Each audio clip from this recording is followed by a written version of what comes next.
Nous allons reprendre ce montage diviseur de tension en prenant R1 égale à R2. Nous allons donc nous attendre à obtenir U1 égale à U2 égale à UPN sur 2. C'est-à-dire la tension aux bornes de chaque conducteur ohmique doit être égale à la moitié de la tension aux bornes du générateur.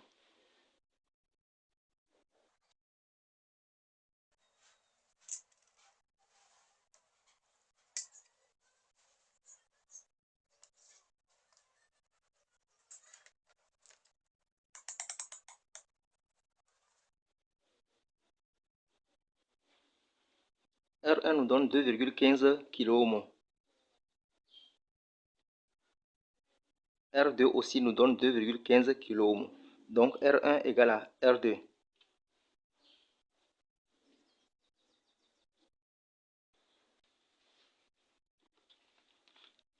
Mesure de tension.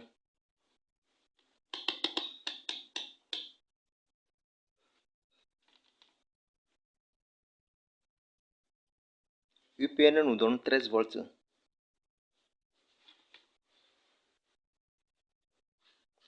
U1 nous donne 6,5 volts. U2 nous donne 6,5 volts.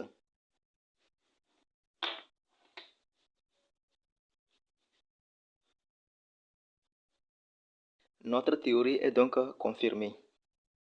La tension aux bornes de chaque résistance est égale à la moitié de la tension du générateur ou de la tension aux bornes de l'ensemble des deux en série.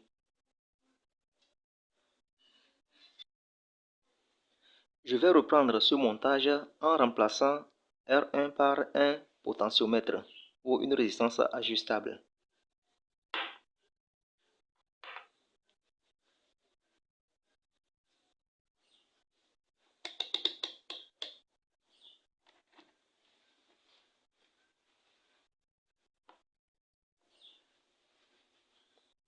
La résistance maximale de notre résistance ajustable ou de notre potentiomètre est de 92 kΩ.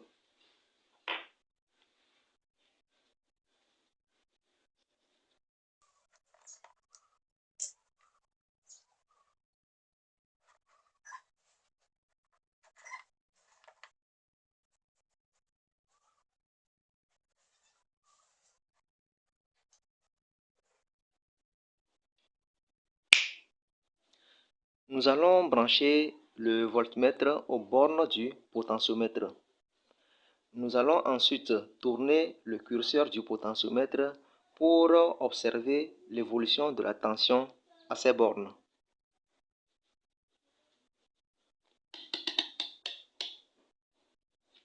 Le circuit est en marche.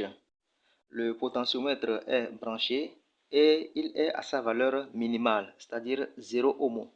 Donc à ces bornes, nous avons 0 volts.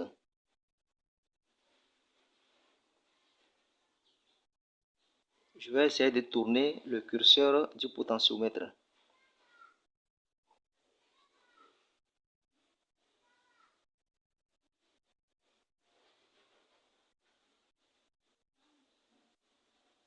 On observe l'évolution de la tension à ces bornes.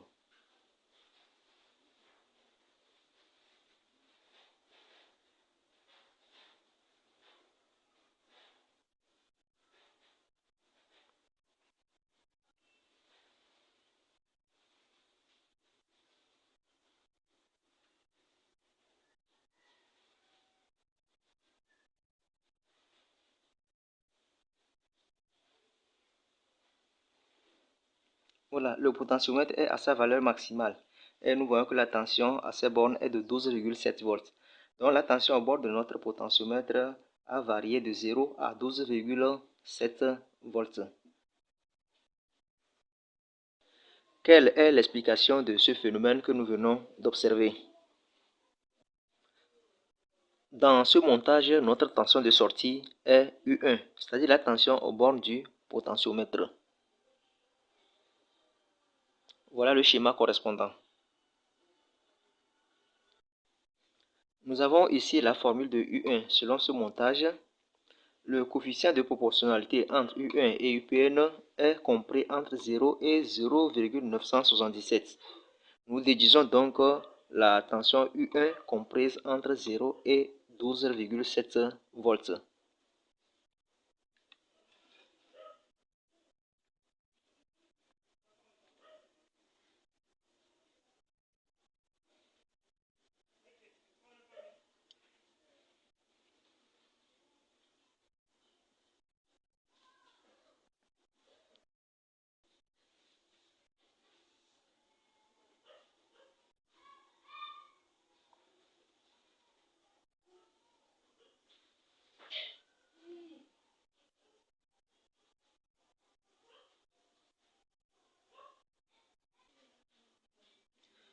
Je peux choisir une tension de 3 volts environ pour alimenter ces LED.